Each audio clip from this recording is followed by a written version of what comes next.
Hello, everyone, and welcome.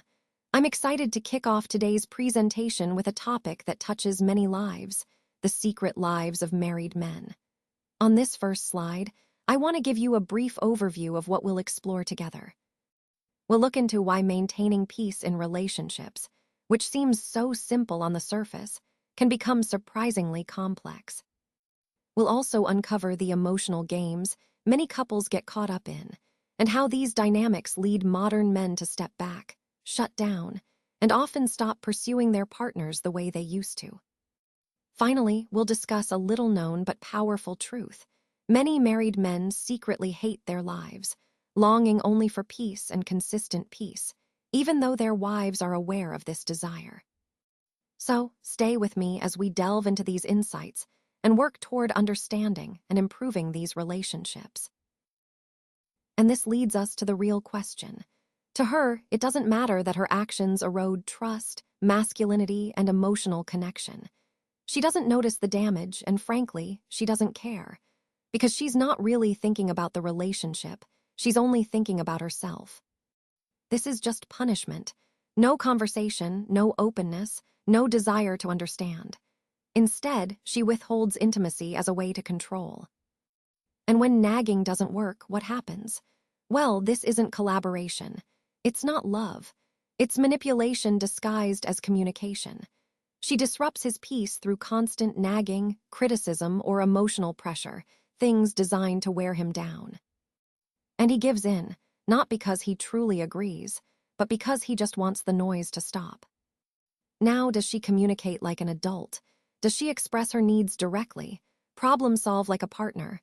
Usually not. She wants something, he doesn't agree, and here's what happens next. For a healthy woman, her husband's peace is something she protects. It's part of caring for him and the relationship. But for a selfish woman, his peace becomes a weapon she wields to get what she wants. And that's what we're calling, when peace becomes a weapon. Let's break them down.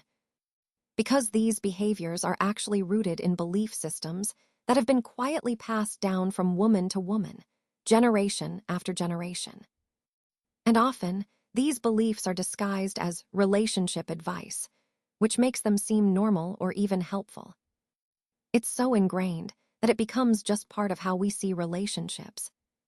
So normal, in fact, that most people don't even flinch when they see these patterns happening.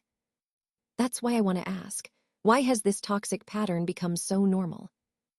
Understanding this is key to recognizing these behaviors and ultimately changing them. It's about seeing beyond the surface and understanding the deeper roots that keep these patterns alive. This understanding ties directly into our overall theme, breaking free from harmful relationship cycles and building healthier connections. So, what this slide is really highlighting is that many women see their husbands and everyone else around them as just tools to fulfill their own desires. Their internal world often stops at what they want, and they don't consider how their actions impact others. This mindset can affect intimacy, making it harder to connect on a deeper level, and it can also influence motivation and emotional security within the household. When someone is focused solely on their own needs, it often leads to behaviors that disturb the harmony of the home.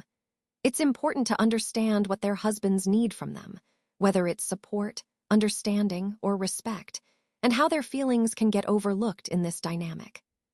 Selfish wives, in particular, don't usually think about the bigger picture.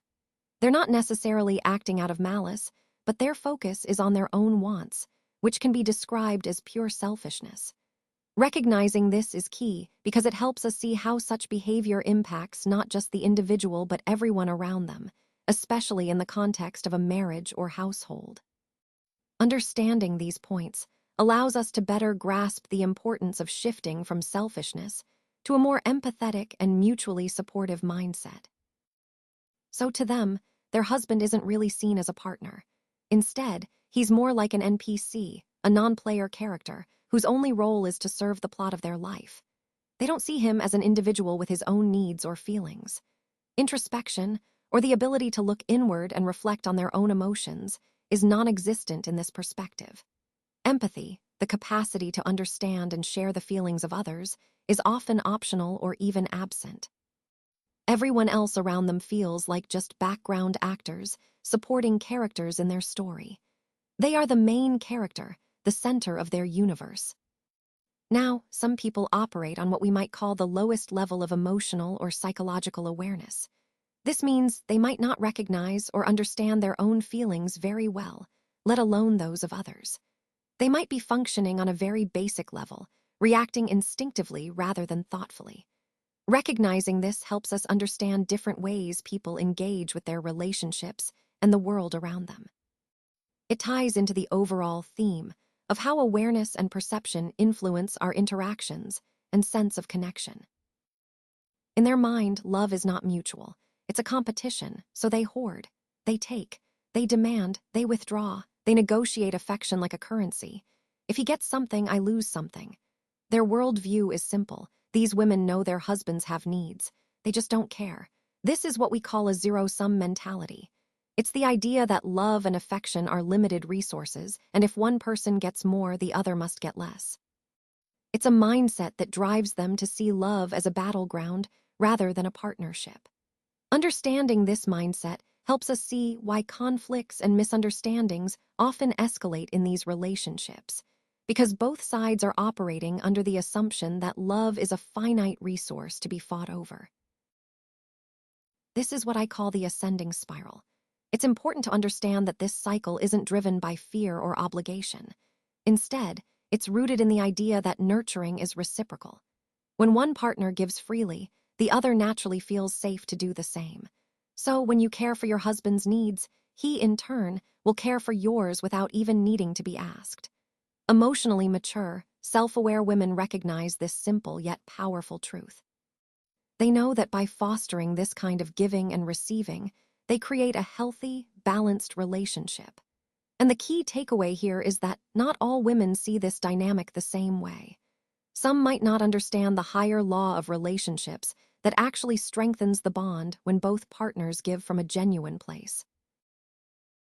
This slide highlights the foundation of healthy love and what a true partnership really looks like. When both partners invest in each other, the more they give, the more they receive in return. And this creates a positive cycle that keeps building upward. This cycle encourages you to give even more freely because it meets more of your emotional, physical, and relational needs. When he naturally gives more of himself, he feels valued, respected, and truly seen. And when you give freely of yourself, it fosters a sense of connection and trust. But here, the key point, most relationships don't operate on this healthy dynamic. Instead, they often fall into a downward spiral where connection and intimacy begin to fade. It can lead to feelings of hopelessness for him, resentment for her, and both partners shutting down or withdrawing. Most couples get caught in this negative cycle, where instead of growing closer, they drift further apart. But the healthiest relationships operate on the opposite, ascending cycle, where giving and receiving fuel each other, strengthening the bond, and creating a cycle of mutual growth and love. Now let's talk about the importance of boundaries, communication strategies, and new relational standards. Remember, these only work when we actually apply them consistently. It's not enough to know what to do, you have to put the plan into action. Step 4 is all about that. You need to actively implement your plan with intention and persistence. Relationships require leadership, and that means you have to decide how to address her belief systems. Do so calmly, clearly, and consistently, showing strength and understanding at the same time. Moving back to step 3, creating a plan is crucial. This is where you decide how to approach her, how to communicate, and what boundaries to set. Before that, in step 2, you need to identify the root cause of her behavior. Is it selfishness, low emotional awareness, zero-sum thinking? Understanding what drives her actions is essential so you can respond effectively. And finally, step 1 is about understanding the pattern. Recognize how her behavior impacts your peace and the relationship overall. If you've been following along and have read this far, then awareness is already in place. That's the first step. Now, the key takeaway here is that awareness is just the beginning. The real progress comes from actively applying what you've learned, leading with clarity and consistency, and taking deliberate steps to move forward. That's the path for men who want to create healthier, more balanced relationships. So let's talk about why men might seem to stop pursuing women, and it's not because they stop loving them. It's often because the effort to connect has become too costly compared to what they get in return. When the environment at home shifts, when peace is weaponized, when respect disappears, or when manipulation becomes the norm, the pursuit itself feels futile. Because honestly, when the relationship feels more like a battleground than a partnership, the desire to chase or invest diminishes. It's not from a lack of responsibility or work outside, but because men are exhausted from fighting for peace within their own home. So the core question remains, why aren't men pursuing women anymore? It's because the emotional and mental toll has become too high. When connection feels more like a battle than a joy, the natural instinct to pursue fades away. That's a key piece of understanding how relationships change when the foundation shifts from love and respect to conflict and exhaustion.